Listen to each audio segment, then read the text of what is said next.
Welcome back to the Unathletic, everyone. When we were last with you, we were previewing what is to be a very exciting week in the world of soccer. And now it's time to turn our attention to other sports which are very popular in Europe, which is tennis and golf. And I think it's fair to say that let's start with tennis with this one, Nate.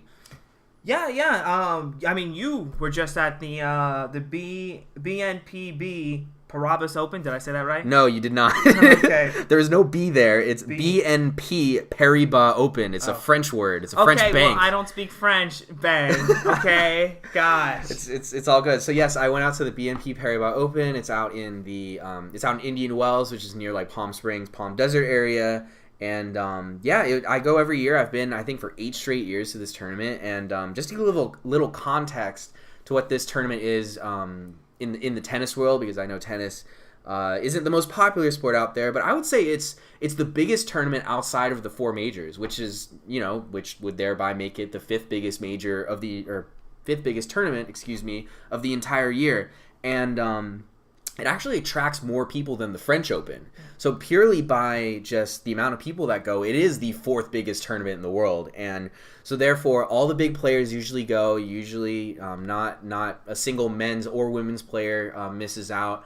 Serena and Venus didn't go for the longest time, and they've started to recently go again. Serena was officially back on the tour after giving birth. So now she is... she's a mom and like the greatest of all time, which she can do no wrong seemingly. And so it was a great time being out there. I think the most notable match that I saw was John Isner, who is the number 2 American player, lost to unseeded Gael Monfils, who's a former top 10 player in the world. He has a lot of big wins and is arguably maybe the best athlete on tour. It was a really close match. Monfils won 6-7, 7-6, 7-5. Really tight match, and upon winning, he did like the Black Panther salute thing that athletes have been doing a lot. So I thought that was pretty cool. And he just loves to play the crowd. When people are cheering for him, he revs them on by just waving at the crowd and telling them to come on. Well, John Isner is kind of out there just looking sad, and I think that's a lot of tennis players suffer from not being able to play the crowd effectively, because tennis is a game of momentum, and Gael Monfils really realizes that, and so he's able to go play a match in America as a Frenchman and get the entire American crowd on his side just because of how exciting of a player he is. So I know I was rooting for Monfils by the end of that match because he was just so exciting, making all these crazy shots. Some more context about the tournament. 3 really, really top players are not playing in this year, which I think is these players are missing out on this tournament for the first time in a while. No Rafael Nadal, no Andy Murray, no Stan Wawrinka. It's really going to be a pretty much wide open field for Roger Federer. Novak Djokovic actually lost his first round match to a Japanese qualifier, and he came in as the 10th seed. So it really seems that Novak needs to get his head right, and now it's up to Roger Federer. Rogers to lose. It's Roger's tournament to lose, and on the men's side, and he, at 36 years old, he's the oldest men's tennis player to ever hold the number 1 ranking. And there was debate for a really long time that he may not be the greatest ever, the true greatest of all time in men's tennis. But I believe wholeheartedly that Roger Federer is the best that we've ever seen. Okay, but when you talk about Nadal, what about Nadal? I mean, I know that for years Nadal had the edge on him in head-to-head. So could you make the argument that how can you be the greatest when you're not even as good as someone who played in your era? Yeah, and I think that's a really compelling argument. Nadal, to this day, even though Nadal's hurt right now, does have a better head-to-head record. He has more wins than losses against Roger Federer. And I would say my counter-argument to that is Federer's ability to stay healthy, I think, is a real testament to the kind of athlete he is in terms of not putting a lot of wear and tear on his body, and just providing relative consistency over the entirety of his career. And Roger is a few years older than Rafa, and so when they first started playing each other, Roger was in his mid-20s, Rafa was, I think, 20 years old. Roger was winning a lot of those matchups, but then for probably around a decade, Rafa had Roger's number, and Rafael Nadal, there were some really bad losses. I remember one year it was a final in Miami. I think it was like a 6-1, 6-1 final, and Nadal just completely tore Federer apart. So there were some times when Federer was just really down on his luck against Nadal. But then I would say in the past 2 years, since Federer has come back from taking 6 months off to just sort of rest up and make sure that his body's 100% healthy, he has had Nadal's number. They've played, I believe, 4 times, and Rogers won every single meeting. And him being 36 and now returning to the number one player in the number one ranking, he now has held the number one ranking longer than anyone else in tennis history. So in terms of, I think, longevity and consistency, that would be my counter argument to why Roger Federer truly is the greatest of all time. All right, so what do you think of Roger's chances of playing the French Open this year? Because I remember when we were prepping, you talked about how Nadal had dominated him on clay, and how for a while Roger wasn't even playing in the French Open because of how good Nadal was on clay. But yeah. I know that Nadal is dealing with some injuries right now. What do you think of Roger's chances are to play in the French Open? Yeah, so Nadal has only lost 2 matches on clay. Not on clay. In total, but he's lost 2 matches at Roland Garros, which is where the French Open is played in his entire career. He's played the French Open at least 15 times, and that's 2 losses. That's incredible. And the only ways that players other than Nadal have ever been able to win the French Open was either during one of those 2 losses or Nadal being hurt. And this is another instance where Nadal's health is questionable going into the French Open, and we may not... I think that Nadal will play. I think that's what he's shooting for, is to get back at the beginning of the French Open. But this will be a Rafael Nadal that is not nearly at 100%. I think we saw a similar thing with Novak Djokovic in this tournament. He clearly was not at 100%.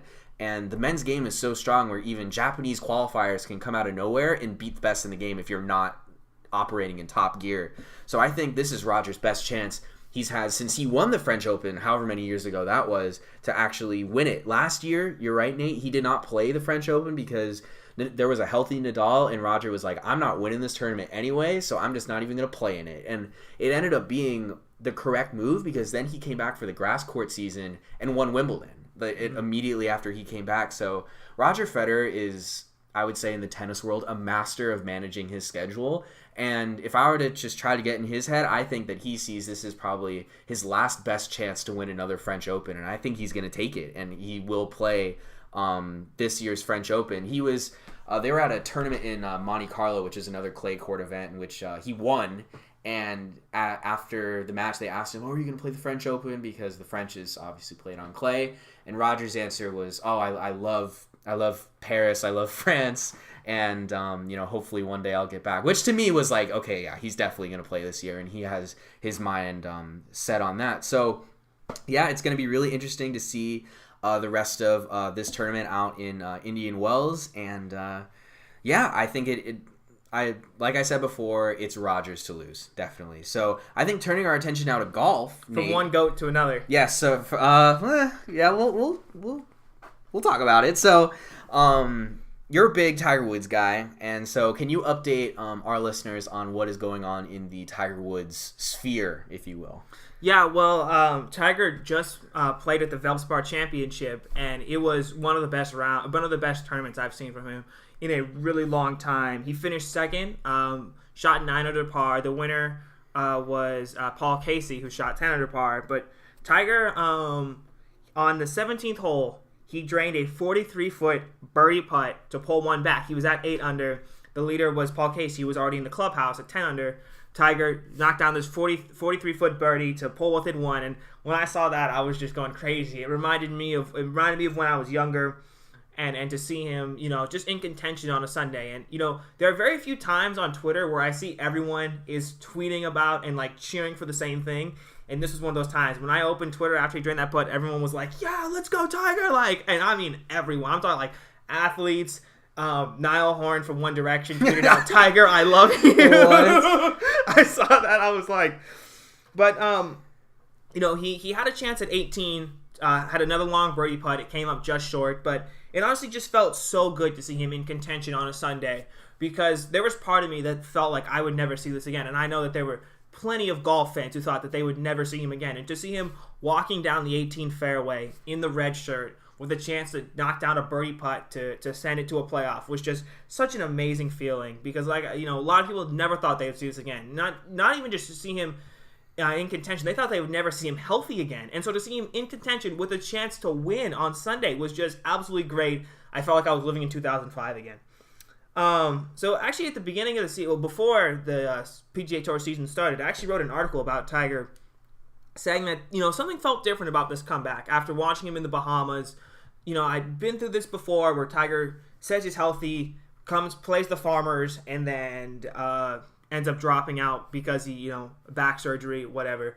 But something just felt different about this comeback, and it's definitely been different than any comeback that I have ever seen from Tiger. I saw him at the Farmers Open back in January, and he definitely looked as healthy as I had seen him in a long time. And right now, he's playing his best golf that he's played in 5 years. Early on in the season, he struggled to hit the fairways, but now that's no longer a problem. And, early in the season, when he was struggling to hit the fairways, he was still shooting under par. So now that he's got his game back together, the rest of the PGA Tour field better look out, because now he's hitting fairways. His short game and his putting are as good as I've ever seen it. And I think that he can win a major. I honestly do. And the fact that he finished, it's been kind of a process, because he started by making the cut at the Farmers. He finished in the top 15 a couple weeks ago. Finished in the top 10 yesterday. Actually finished in the top 5 yesterday. First time since, I believe, 2013 that he finished. No, either 2013 or 2015 that he finished in the top 5. And I think he's ready to make that jump. And I think he can definitely win a major. I think I'm gonna put a bold prediction on here. I think he will win the Masters. Wow. I think he will win the Masters. Well, my follow-up question to you was, what does this mean moving forward? But clearly, it means that you expect big things. Yeah, I do expect big things, and I think a lot of people expect big things. And like I said, people thought that they would never see this again, and to see him back healthy, it makes me extremely happy, and I know it makes golf happy, because golf needs him. Yeah, and I mean, I'll be blatantly honest, and I was talking to you before, is like I can never pull myself around rooting for Tiger Woods because of just what happened all those years ago. And so when you just said that literally everyone on Twitter was rooting for him, I mean, for me, I'm like, do we have kind of a short memory on this guy? Because he did some pretty terrible stuff. And I mean, so Nate, I want to hear like kind of your explanation on like why you like people like golf fans and like maybe people who aren't even golf fans, like why should we root for Tiger? Well, I think I definitely understand the people that have a problem with him, and I think that I'm in no way agreeing with what he did, but I think that for me it's definitely a lot more interesting to watch. Like I'll watch golf anyway if Tiger's not in there, but I think it's definitely more interesting for me to watch when Tiger's in there, and the ratings are better when he's in there. I don't have the exact numbers in front of me, but the ratings were a lot better this year than they were last year for the Valspar Championship with Tiger in contention on a Sunday. So, I honestly think golf needs him. I think they do. And, even there are a lot of good players on the tour right now without Tiger. You got Dustin Johnson, Jordan Spieth, Roy McIlroy. There are a lot of good players on tour, but I honestly think that it's better for golf if Tiger's in contention on Sunday, because more people are going to watch. And honestly, I mean, Ben, off the top of your head, like, how many golfers can you name? I was going to name Jordan Spieth, Dustin Johnson, Roy McIlroy. I know Bubba Watson. Yeah.